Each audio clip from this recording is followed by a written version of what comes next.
आपका बहुत बहुत स्वागत है। आज एक विशेष सूचना के साथ इस कार्यक्रम का आगाज कर रहे हैं कि अब आप सामयिक चर्चा 20 बहस में कार्यक्रम नाम से सोमवार से शुक्रवार हर रोज 7:30 बजे देख सकेंगे। और इसमें हम उन खबरों पर चर्चा करेंगे जो आज की सुर्खियां हैं, जो हमारे आसपास की खबरें हैं और हमारे जीवन को प्रभावित कर रही हैं। तो चलिए आज शुरू करते हैं इस विषय को कि आखिर कैसे बिहार में खबरें बन रही हैं और किन किन चीजों को लेकर हम लगातार उस पर नजर रख रहे हैं। सबसे पहले आज हम चर्चा करेंगे पीएम का बिहार दौरा, उस पर विस्तार से बात करेंगे और फिर उसके बाद बात करेंगे बिहार कैबिनेट की बैठक जिसमें 1 करोड़ लोगों को, युवाओं को रोजगार देने का फैसला किया गया है। और एक और महत्वपूर्ण आज बात सामने आई है, वो है दाखिल खारिज का नया पोर्टल लॉन्च हुआ है। इससे जमीन खरीद बिक्री में बहुत आसानी होगी। जिन लोगों को इन मामलों में दिक्कत होती है वो जानते हैं जमीन के दाखिल खारिज की क्या समस्या होती है। बहरहाल इन मुद्दों पर बात करने के लिए आज हमारे साथ जो इस वक्त स्टूडियो में हैं, उनसे पहले आपका परिचय कराते हैं। हमारे साथ हैं राज्य के और देश के वरिष्ठ पत्रकार मणिकांत ठाकुर जी। ठाकुर जी, बहुत बहुत स्वागत है आपका। शुक्रिया जी। हमारे साथ एक और विशेष अतिथि हैं, पत्रकार हैं अमित रंजन जी। अमित जी, आपका भी बहुत बहुत स्वागत है। तो चलिए आज हम इन मुद्दों पर चर्चा करें 20 बहस में। उससे पहले आइए देख लेते हैं एक रिपोर्ट।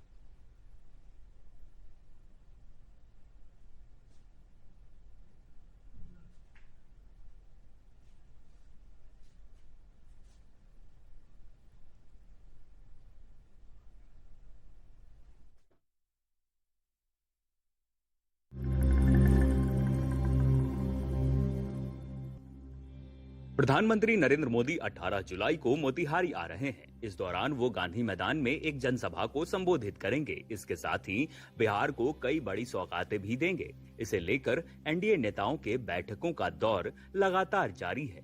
28 दिनों में ये प्रधानमंत्री नरेंद्र मोदी का दूसरा बिहार दौरा होगा। बताया जा रहा है कि मोतिहारी में आयोजित कार्यक्रम में सीएम नीतीश कुमार भी शामिल होंगे। अपने बिहार दौरे पर पीएम मोदी राज्य के लोगों को 7,196 करोड़ की परियोजनाओं की सौगात देने वाले हैं। इसमें सड़क एवं परिवहन राजमार्ग मंत्रालय। जैसा कि हमने देखा कि हमारे प्रधानमंत्री नरेंद्र मोदी जी 18 तारीख को यानी 18 जुलाई को बिहार आ रहे हैं और माना जाता है कि प्रधानमंत्री जब भी बिहार के दौरे पे आते हैं तो बिहार को कुछ विशेष योजनाओं का लाभ मिलता है, नई योजनाओं की शुरुआत होती है या जो योजनाएं बन गई हैं वो पब्लिक के लिए समर्पित होता है। तो इस बार नरेंद्र मोदी जी जो आ रहे हैं लगभग 7,000 करोड़ रुपए की योजनाओं का शिलान्यास करेंगे या फिर उसका उद्घाटन करेंगे। इसमें बहुत बड़ी जो भागीदारी होगी इन योजनाओं की, उसकी रेलवे की, परिवहन की होगी। और कौन कौन से किन किन योजनाओं को लेकर आ रहे हैं इसमें विस्तार से हम चर्चा करें हैं और इसके लिए हम मणिकांत ठाकुर जी से मुखातिब होते हैं। मणिकांत जी, कहते हैं कि भाई नरेंद्र मोदी जी आते हैं तो बिहार पे इतनी उनकी मेहरबानी होती है, बिहार के लोगों के लिए वो इतना कुछ सोचते हैं, करते हैं। वो इस बार भी दिख रहा है। 2 नई ट्रेन मिलेगी, अमृत भारत ट्रेन मिलेगी। ये दरभंगा और लखनऊ के बीच शुरू होगी और ये पटना नई दिल्ली के बीच एक और ट्रेन शुरू होगी। यानी ये पूरी तरह से स्लीपर गाड़ी होगी और नॉन एसी होगी, यानी एसी इसमें नहीं है, किराया काफी कम होगा। तो इस तरह की नई सुविधा मिल रही है। एक और वंदे भारत ट्रेन के मेंटेनेंस के लिए पाटलिपुत्र मेंटेनेंस केंद्र बनाया जा रहा है। वो लगभग 800 करोड़ की वो योजना है। इस तरह की बहुत सारी योजनाओं की, सड़कों का और भी कई कार्यक्रमों को लेकर नरेंद्र मोदी जी आ रहे हैं। क्या लग रहा है आपको, किस दृष्टिकोण से देख रहे हैं? क्या बिहार जो की विकास जो है वो गति बढ़ी है, इन योजनाओं से और कितनी तेजी मिलेगी और कैसे बिहार का स्वरूप बदल रहा है केंद्र की इन योजनाओं से? जाहिर है कि बिहार का सौभाग्य है और सौभाग्य इसलिए है कि बिहार में चुनाव है और चुनाव जब आए तो उस समय में आम लोगों के लिए, वहाँ की किसी राज्य की जनता के लिए अगर विधानसभा का चुनाव है तो उसमें वहाँ की जनता के लिए केंद्रीय योजनाओं की भी इस तरह से घोषणाएं होती हैं जिसमें लगता है कि बहुत अरसे से, बहुत लंबे समय से इसकी मांग हो रही थी, इसकी जरूरत भी थी। तो इस लिहाज से इस बार जो प्रधानमंत्री आ रहे हैं तो जैसा कि आपने बताया कि इतने बड़े पैमाने पर नई नई योजनाओं को दे के जाएंगे तो जाहिर है कि और ये जो 2-3 खास बातें हैं रेलवे परियोजनाओं के संदर्भ में, ये बहुत ज़रूरी था। वंदे भारत ट्रेन का मेंटेनेंस अगर यहाँ हो जाता है तो इस ट्रेन के परिचालन में बहुत सुविधा मिलेगी। ये अगर कहीं अन्यत्र हो तो जाहिर है कि उससे दिक्कतें पैदा होती हैं या और ट्रेन नहीं बढ़ सकती है।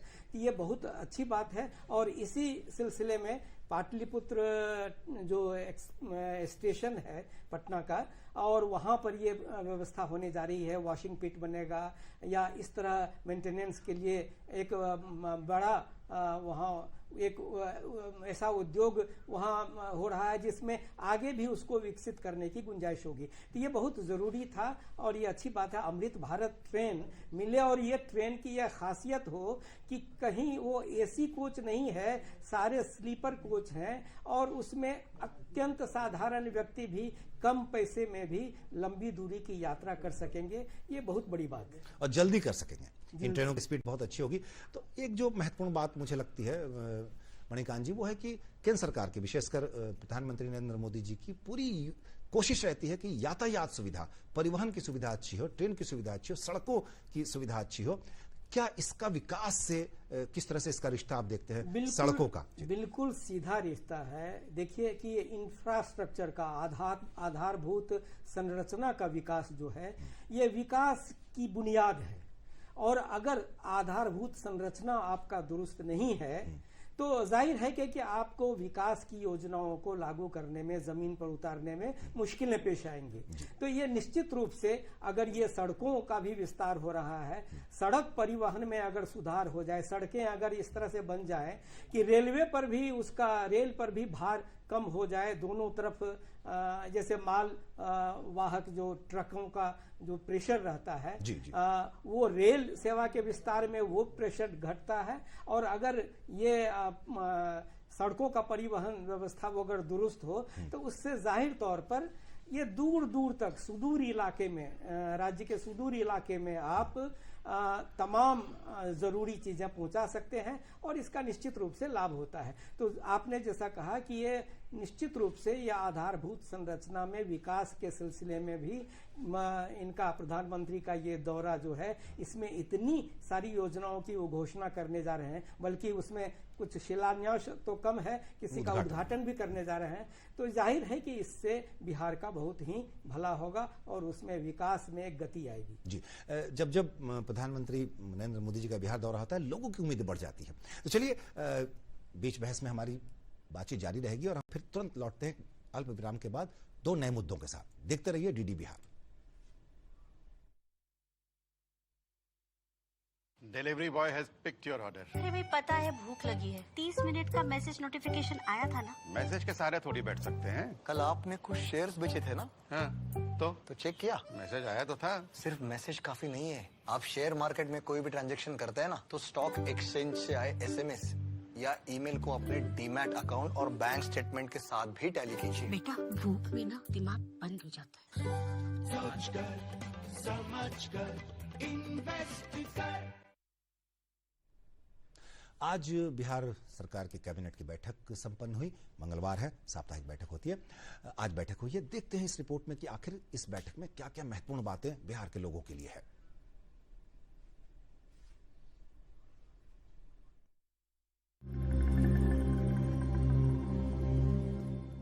सीएम नीतीश कुमार ने मंगलवार को आयोजित कैबिनेट की बैठक में युवाओं को बड़ा तोहफा दिया है। सीएम ने अगले 5 सालों में 1 करोड़ युवाओं को रोजगार और नौकरी देने के फैसले पर मुहर लगा दी है। इसके लिए एक उच्च स्तरीय समिति बनाई जाएगी, जिसकी अध्यक्षता विकास आयुक्त करेंगे। यह समिति देखेगी कि रोजगार बढ़ाने के लिए और क्या क्या किया जा सकता है और सरकार को सलाह भी देगी। 5 वर्ष 2025 से 30 तक राज्य सरकार बिहार राज्य में 1 करोड़ नौकरी एवं रोजगार सृजन करने का लक्ष्य निर्धारित किया गया। राज्य सरकार ने पटना मेट्रो रेल परियोजना अंतर्गत प्रायोरिटी कॉरिडोर के 2 वर्ष 8 महीने की अवधि के रखरखाव कार्य के लिए 189.37 करोड़ रुपए Delhi metro rail corporation limited को देने की भी स्वीकृति दी है। साथ ही बिहार वोटर लिस्ट वेरिफिकेशन में लगे BLO सुपरवाइजर को सालाना मिलने वाले मानदेय के अलावा 6,000 रुपए देने के फैसले को भी मंजूरी मिली है। इसके अलावा गन्ना उद्योग विभाग की बिहार ईख सेवा भर्ती एवं सेवा शर्त नियमावली 2025 को भी स्वीकृति मिल गई है। राज्य सरकार ने कैबिनेट की बैठक में 30 एजेंडों पर मुहर लगाई है। पटना रेल परियोजना को तुरंत चालू करने के लिए प्रायोरिटी कॉरिडोर 2 वर्ष 8 महीने अर्थात अगस्त 2025 से मार्च 2028 तक की अवधि के लिए रख रखाव की सेवा 179 करोड़ 37 लाख रुपए नामांकन के आधार पर दिल्ली मेट्रो कॉर्पोरेशन को दिया गया है। राज्य सरकार के 1 करोड़ रोजगार देने के फैसले पर तेजस्वी यादव ने फिर से तीखी प्रतिक्रिया दी है। उन्होंने कहा कि सीएम को सामने आकर ये बात अपने मुंह से कहनी चाहिए कि वे 1 करोड़ रोजगार देने वाले हैं। मुख्यमंत्री बताएं कि 1 करोड़ नौकरियों के लिए पैसा कहां से आएगा। नीतीश कुमार जी के मुंह से आप सुने हैं ये बात, आकर के थोड़ा पब्लिक को भी तो मुंह से आकर के बताना ना चाहिए उनको। दूसरी तरफ एनडीए ने तेजस्वी यादव के बयान को चुनाव से पहले हार की आशंका से होने वाली हताशा करार दिया है। माननीय मुख्यमंत्री जी के कैबिनेट से 2025 से 30 के बीच में 1 करोड़ युवाओं को नौकरी और रोजगार का वादा किया गया और इसे कैबिनेट की मंजूरी भी मिल गई। लेकिन इस पर नेता प्रतिपक्ष जिस तरह की बयानबाजी कर रहे हैं, निश्चित रूप से वह उनकी हताशा, सामने खड़े हार की हताशा और राजनीतिक रूप से अपरिपक्व है, यह दर्शाता है। यही तो चमत्कार है, यही तो कमाल है, इसीलिए तो एनडीए सरकार है और तभी तो बिहार की महान जनता एनडीए सरकार को पसंद करती है। आप बता दें कि इससे पहले पिछले सप्ताह राज्य में कैबिनेट की बैठक का आयोजन किया गया था। इस बैठक में बिहार में युवा आयोग बनाने और सरकारी नौकरी में केवल राज्य की महिलाओं को 35% आरक्षण देने जैसे 43 बड़े फैसले नीतीश कुमार ने किए थे। समझा जा रहा है कि सीएम के इन फैसलों का दूरगामी परिणाम दिखेगा। अरविंद कुमार वर्मा के साथ ब्यूरो रिपोर्ट, दूरदर्शन समाचार, पटना। बिहार कैबिनेट की बैठक में आज वैसे तो 43 एजेंडों पर मुहर लगी, जिनमें एक जो सबसे महत्वपूर्ण मुद्दा है वो है 5 सालों में यानी 2025 से 30 तक 1 करोड़ युवाओं को रोजगार देने की बात हो रही है। इसकी सहमति बनी है। तो इससे कहीं आप इसे असहमत नहीं हो सकते कि इससे बहुत लोगों को लाभ मिलेगा, खासकर युवाओं के लिए जो अच्छे रोजगार की, अच्छी नौकरी की तलाश में है, उनको अवसर मिलेगा। अमित जी, आपके पास ही ध्यान आना चाहते हैं, ये जो बिहार सरकार का कैबिनेट का फैसला है आज 1 करोड़ युवाओं को नौकरी देने का, ये निश्चित तौर पर बहुत ही बड़ी घोषणा है, बहुत ही बड़ा फैसला है। किस नजरिए से देख रहे हैं आप इसको? निश्चित तौर पर यह बहुत अच्छी पहल है। सरकार ने यह निर्णय लिया है कि अगले 5 वर्षों में 1 करोड़ युवाओं को सरकारी नौकरी और स्वरोजगार देगी। इससे बिहार के युवाओं को बहुत लाभ होगा और नौकरी के लिए उनको दूसरे प्रदेशों में जाने की ज़रूरत बहुत कम रह जाएगी। 1 करोड़ बड़ी संख्या होती है और जैसा कि आपने बताया कि इसका बहुत सकारात्मक असर होगा बिहार के युवाओं पर और सरकार इसके लिए गंभीर भी नज़र आ रही है। और पिछली कैबिनेट की बैठक में सरकार ने 35% जो बिहार की महिलाओं को आरक्षण मिलता है उसमें डोमिसाइल नीति लागू करने की स्वीकृति दे दी है। पहले ऐसी मांग उठती रही थी कि बिहार के युवाओं को का हिस्सा बाहर के युवाओं को न मिले। वो भी निर्णय रोजगार की दृष्टि से बहुत बेहतर था और इस बार जो हुआ है इसके लिए बाकायदा सरकार एक विकास आयुक्त की अध्यक्षता में एक उच्च स्तरीय समिति भी गठित कर रही है। लगभग 10 सदस्यीय समिति होगी जो सरकार को परामर्श देगी कि किन क्षेत्रों में रोजगार का सृजन किया जा सकता है, किन क्षेत्रों को आगे बढ़ाया जा सकता है, सरकार कहाँ मदद कर सकती है। क्योंकि बिहार एक लैंड लॉक्ड स्टेट है तो यहाँ सरकार को अलग अलग क्षेत्रों में, लॉजिस्टिक में, सेवा क्षेत्र में, इन पर फोकस करने की ज़रूरत होगी और ये समिति सरकार को उचित परामर्श देगी और समिति में विकास आयुक्त की अध्यक्षता में है, इसलिए उसके निर्णयों को आगे बढ़ाने में, पास करने में सरकारी स्तर पर भी कोई अड़चन नहीं आएगी और ये सकारात्मक पहल है और ये कोई हवाई घोषणा नहीं है। उच्च स्तरीय समिति गठित करना ये दिखाता है कि सरकार बहुत गंभीर है इस मुद्दे को लेकर के और इसका निश्चित तौर पर से अगर इसको बिहार विधानसभा चुनाव के परिप्रेक्ष्य में भी देखें तो उसमें भी सकारात्मक इसका लाभ मिलेगा। जी, बहुत ही सकारात्मक पहले सरकार की। मणिकांत जी, आपके पास आना चाहते हैं। जो अमित जी भी कह रहे हैं कि अगर बिहार विधानसभा चुनाव के समय को ध्यान में रखकर भी इस घोषणा को देखें तब भी ये महत्वपूर्ण है। निश्चित तौर पर 1 साल में 20 लाख लोगों को रोजगार देने का वायदा हो रहा है। घोषणा हो रही है, उसको एजेंडे पर मुहर लग गई है, कैबिनेट का फैसला हो गया है। निश्चित तौर पर ये गंभीरता है सरकार की। क्या लगता है आपको, ये सही समय है? बिल्कुल सही समय है। और सबसे बड़ी बात है ध्रुव जी कि होता क्या था, इससे पहले क्या होता रहा था कि विभिन्न विभागों में जो रिक्तियां होती थी, वैकेंसीज, वो पड़ी रहती थी सालों साल, उसकी खोज खबर भी नहीं ली जाती थी। लेकिन अब सरकार ने, बल्कि अभी से नहीं, पिछले कुछ समय से ये दिखाया है कि उन रिक्तियों को निकाल के उनके बारे में पूरे तौर पर तहकीकात करके किस तरह से रोजगार उपलब्ध कराया जाए, इस सिलसिले में जो गंभीरता दिखी है, इससे लोगों में भी भरोसा जगा है।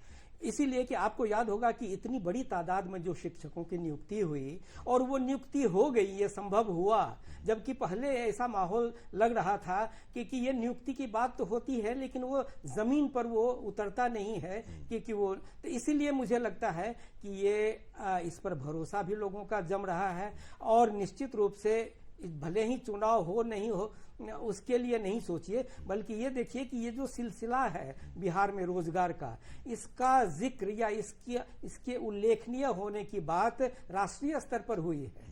और ये कहा गया है कि बिहार ने बड़ी तादाद में नियुक्तियां की हैं और इसका श्रेय भी बिहार को मिल रहा है। जी, बड़ी तादाद में नियुक्तियां हुई हैं, इसका असर दिखता है। आप रोजमर्रा की जिंदगी में बस स्टैंड पे जा सकते हैं, रेलवे स्टेशन पे जा सकते हैं, वहां भी देखते हैं महिलाएं ज्यादा ट्रेवल कर रही हैं, वो रोज नौकरी के लिए जा रही हैं, रोज सर्विस के लिए जा रही हैं, डे टू डे जा रही हैं।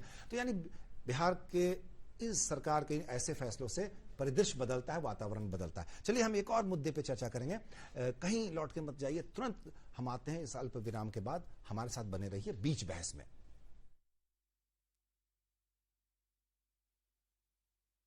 सर, बेरी पुलाव ट्राई करो, मस्त है। कैसा है? अरे उसको काहे को घूरता है? टिप्स इग्नोर करने का, अपना दिमाग लगाकर ऑर्डर देने का। मार्केट का स्टॉक टिप्स बहुत लोग देता है, डेंजरस हो सकता है। कंपनी और रिस्क पूरा समझने का, फिर इन्वेस्ट करने का। समझ कर इन्वेस्ट कर। ब्रेक के बाद एक बार फिर से आपका स्वागत है बीच बहस में।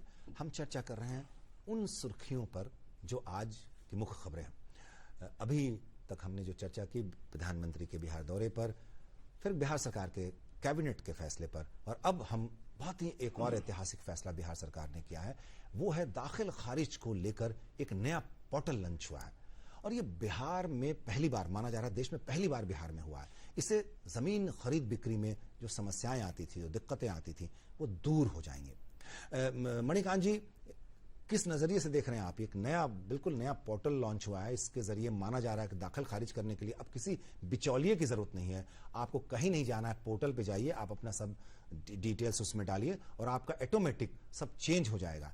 ये बिल्कुल क्रांतिकारी कदम दिख रहा है जैसा, जबकि बिहार में जमीन को लेकर ज्यादा दिक्कतें होती थी, खरीद बिक्री को लेकर सर्वे का भी काम चल रहा है।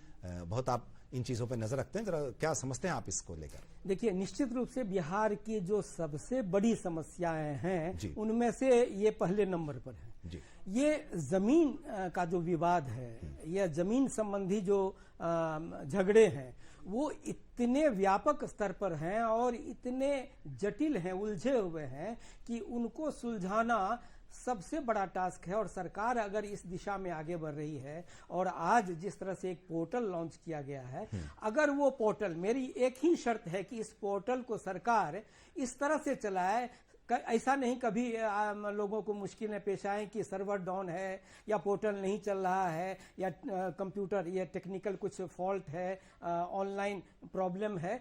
अगर इन सबों को दूर करते हुए इस पोर्टल को सुचारू रूप से चलाया गया, तो मैं समझता हूं कि इससे बहुत बड़ी परेशानियां खत्म होंगी लोगों की। दाखिल खारिज के सिलसिले में तो और भी, ये जो राजस्व विभाग है, इसमें जो अंचल स्तर पर जो कर्मचारी होते हैं, वो उस स्तर पर इतनी बड़ी तादाद में ये लंबित हैं दाखिल खारिज के आवेदन, कि आप इसका अंदाजा नहीं लगा सकते हैं। उसमें अगर ये कमी आएगी तो समझते हैं कि एक उल्लेखनीय उपलब्धि इस सरकार की होगी। जी, अमित जी आपके पास आना चाहते हैं। अमित रंजन जी, माना जा रहा है कि ये जो पोर्टल है वो अभी पूरे राज्य में लागू नहीं होगा, 3 जिलों में इस पे ज्यादा काम होगा और फिर धीरे धीरे पूरे राज्य में लागू। क्या फायदे होंगे इस पोर्टल से, किस तरह से ये काम करेगा और कितनी राहत होगी इससे आम लोगों को, विस्तार से बताएं। लेकिन उससे पहले आइए, मुझे लगता है कि एक रिपोर्ट, चलिए अमित जी आप बताएं।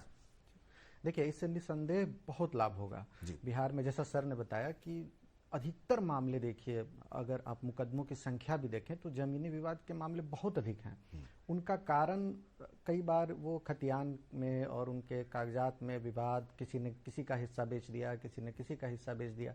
सरकार की ये पहल बहुत बड़ी पहल है। इसका इम्पैक्ट इतना बड़ा होगा कि वो आने वाले वर्षों में जब ये पूरे तरीके से पूरे बिहार में लागू हो जाएगा तो नजर आएगा। एक बिचौलियों की बहुत बड़ी जमात इससे अलग हो जाएगी।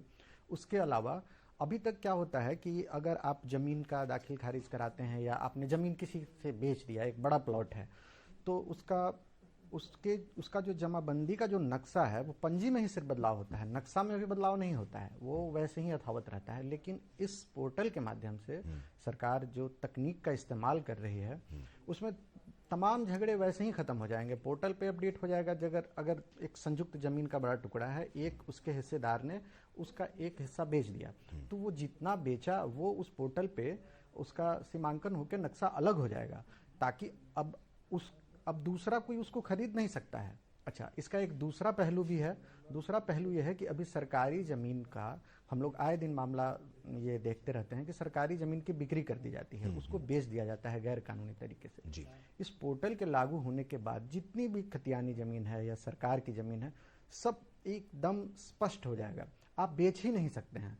सरकार की जमीन को किसी तरीके से बिक्री की ही नहीं जा सकती है।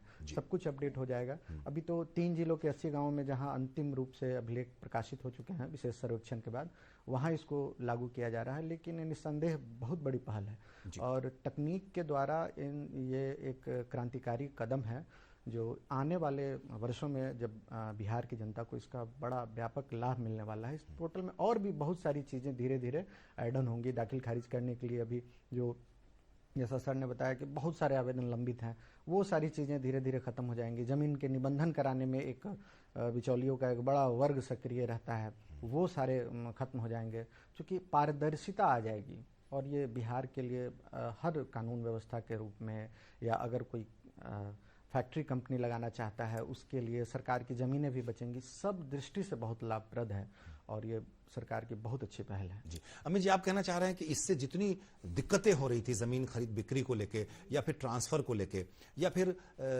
जमीन आपने खरीद ली, बेचने वाले ने बेच दी, लेकिन वो रिकॉर्ड में नहीं आया, तो वो इस पोर्टल के जरिए सब ऑटोमेटिक हो जाएगा और बहुत सारी लड़ाई झगड़े जो हैं वो खत्म हो जाएंगे। वो जो समस्याएं आती थी दूसरे की जमीन बेच देने की, वो जो सरकारी जमीन को बेच देने की, यानी कि वो जो एक अराजकता थी वो खत्म हो जाएगी धीरे धीरे। अगर ये इतना बढ़िया है कि आप कह सकते हैं ऐतिहासिक क्रांतिकारी कदम है। मणिकांत जी आपके पास आना चाहेंगे। जमीन सर्वे को लेकर देखिए शुरू से अपने राज्य में ये दिक्कतें आती रही हैं कि आखिर ये इसको शॉर्ट आउट किए बिना आप प्रगति की राह पर तेजी से नहीं बढ़ सकते, क्योंकि ज्यादातर लड़ाई झगड़े या आपसी जो मुकदमे हैं वो जमीन को लेकर है। तो ये जो इतना बड़ा मुझे लगता है ऐतिहासिक फैसला हुआ है, निर्णय हुआ है और उसको लेकर एक पोर्टल लॉन्च किया गया है, ये कहीं ना कहीं से दिखाती है कि सरकार की प्रतिबद्धता क्या है। सरकार चाहती है इन मामलों को कि हम दूर करें और ये जो जमीन के ज्यादातर झगड़े हैं जो मुकदमे में तब्दील होते हैं वो खत्म हो जाए और लोगों को बिचौलिए से बचाने के लिए, यानी तमाम वो जो दिक्कतें मुझे लगता है कि फीडबैक के रूप में कह सकते हैं आपकी जनता दरबार में नीतीश कुमार जी को मिली होंगी, शायद उन्होंने इस तरह से फैसला किया हुआ। क्या कहते हैं आप? बहुत नजरिए को स्पष्ट रखते हैं, इन चीजों को बहुत करीब से आप देखते हैं। मणिकांत जी देखिए, ये जो भूमि सर्वेक्षण का काम शुरू हुआ बिहार में जी, जैसे ही इसकी शुरुआत हुई एक तरह से पैनिक हो गया क्या कि अब कैसे, और जो चीजें मांगी गई कि आप दिखाइए तब आपकी जमीन पर आपका हक कायम होगा। लेकिन जब जमीनी कठिनाइयां सामने आने लगी तो लगा कि यह संभव हो ही नहीं पाएगा और बड़े पैमाने पर इतने विवाद हुए, इतना लंबा सिलसिला चला, कई तरह से उसमें नियमावली में बदलाव की भी कोशिशें हुई, ये सारा कुछ होता गया। लेकिन आप जब इस पोर्टल के सिलसिले में अगर जो राजस्व खाता है बिहार का या ये भूमि का जो लेखा जोखा है, इसको दुरुस्त करना यह भी मेरे ख्याल से अभी बहुत दूरी है, इसमें तय करनी पड़ेगी। इसलिए दूरी, ये 3 जिलों में शुरुआत हो, ठीक है, इसका असर भी दिखेगा। लेकिन मुझे लगता है, जैसे कि मैं उदाहरण के तौर पर एक छोटी सी बात कहना चाहता हूं कि कई अंचल ऐसे हैं जहां पर कोई कागज ही नहीं है, सारा का सारा खतियान से लेके रजिस्टर टू वगैरह सारे गायब हैं। और ऐसे अगर ऐसी दिक्कतें पेश आई तो जाहिर तौर पर आपको जो इतना लगा कि लोग परेशान हो रहे हैं, सर्वेक्षण का काम क्यों नहीं आगे बढ़ रहा है, सरकार को भी एक तरह से रोकना पड़ा या आगे टालना पड़ा है सर्वेक्षण के काम को। तो जरूरी है कि डिजिटली अगर आप दुरुस्त कर लेते हैं, अपना रिकॉर्ड सही कर लेते हैं, उसको ऑनलाइन कर पाते हैं, जो चीजें गायब है, जैसे रिकॉर्ड रूम में जिलों में मिलता ही नहीं है, लोग आवेदन करते हैं, इसमें भ्रष्टाचार भी उसी तरह से बढ़ जाता है। तो ये भ्रष्टाचार को रोकने के सिलसिले में भी ये बेहद जरूरी है कि इस तरह से इसका डिजिटली इसमें समस्याओं का समाधान हो, और तब लोगों को बिचौलियों के, जैसा अमित ने कहा कि बिचौलियों के आश्रय नहीं रहना होगा और अपना काम खुद उस पर ऑनलाइन वो करवाने की स्थिति में होंगे। तो मुझे लगता है कि इसमें बहुत काम करना होगा सरकार को, और अभी ये दूर का लक्ष्य है जिसको मुस्तैदी के साथ पूरा करना ये ज्यादा जरूरी है। मुझे लगता है कि उस दिशा में एक बहुत अच्छा प्रयास है, अच्छा कदम है, जिसके रिजल्ट परिणाम बहुत निश्चित तौर पर अच्छे मिलेंगे। अमित जी, आपके पास लौटना चाहते हैं, आपको क्या लगता है कि जो भूमि या राजस्व सुधार विभाग है, ऐसे ऐतिहासिक फैसलों से उस विभाग को और इस तरह की समस्याओं को दूर करने में कितना लाभ होगा? बहुत लाभ होगा। जैसा अभी आपने बताया कि मुख्यमंत्री जब जनता दरबार लगाते हैं या कोई भी बड़ा अधिकारी जब जनता दरबार लगाता है तो उनके पास जो शिकायतें आती हैं उसमें बड़ी संख्या जमीन से जुड़े मामलों की होती हैं। जी, दाखिल खारिज के तो कई मामले होते हैं जो पेंडिंग पड़े हुए हैं, लंबे समय से नहीं है। जैसा सर ने बताया कि बहुत अंचलों में समस्या है, अभी काम करना बाकी है बहुत सारा, लेकिन ये पहल बहुत सकारात्मक है। जहां जितना संभव हो सके, जितना तेजी से, बड़ी संख्या में लोगों ने सर्वेक्षण में भाग भी लिया है और अपने कागजात जमा करके अपने ऑनलाइन सबको कम है। लेकिन ये प्रक्रिया है, लंबी प्रक्रिया है, चलती रहती है। जमीन लोग खरीदते जाते हैं, बेचते जाते हैं, तो नई जो खरीद बिक्री हो रही है जमीन की, उसमें ये इन प्रक्रियाओं का पालन किया जा रहा है। जहाँ तक मेरी जानकारी है उसमें इन प्रक्रियाओं का पालन किया जा रहा है। निबंधन कार्यालय में सारी चीज़ें ऑनलाइन हो रही हैं, वहाँ ऑनलाइन नंबर लगते हैं और पहले जैसा नहीं रह गया है, बहुत बदलाव हो गया है। तो इसका आगे असर दिखेगा, होगा, असर दिखेगा। और जहाँ तक खाता खेसरा और बहुत कागजात नहीं मिलने की बात है, तो वो बिहार के में कुछ हिस्सों में हो सकता है ऐसा, लेकिन बहुत बड़े हिस्सों में है लोगों के पास कागजात। और चलिए हम ऐसे देखते हैं कि अगर ऐसे मामले आते रहें तो लोग भी जागरूक होंगे। लोगों की जागरूकता बहुत जरूरी है। मुझे लगता है कि सरकार के इन ऐतिहासिक फैसलों को सही ढंग से अपनाने के लिए लोगों को भी आगे आना होगा। ऐसे सिर्फ कह देने से काम नहीं चलेगा, सरकारें आपके लिए काम कर रही हैं। आज जिन 3 मुद्दों पर हमने चर्चा की, जैसा कि देखा कि प्रधानमंत्री जी बिहार दौरे पर आ रहे हैं 18 तारीख को, और किन किन योजनाओं को लेकर, किस तरह से हमारे जीवन में सुधार के लिए, हमारे जीवन यापन को सही करने के लिए जिन योजनाओं को लेकर आ रहे हैं वो दिख रहा है।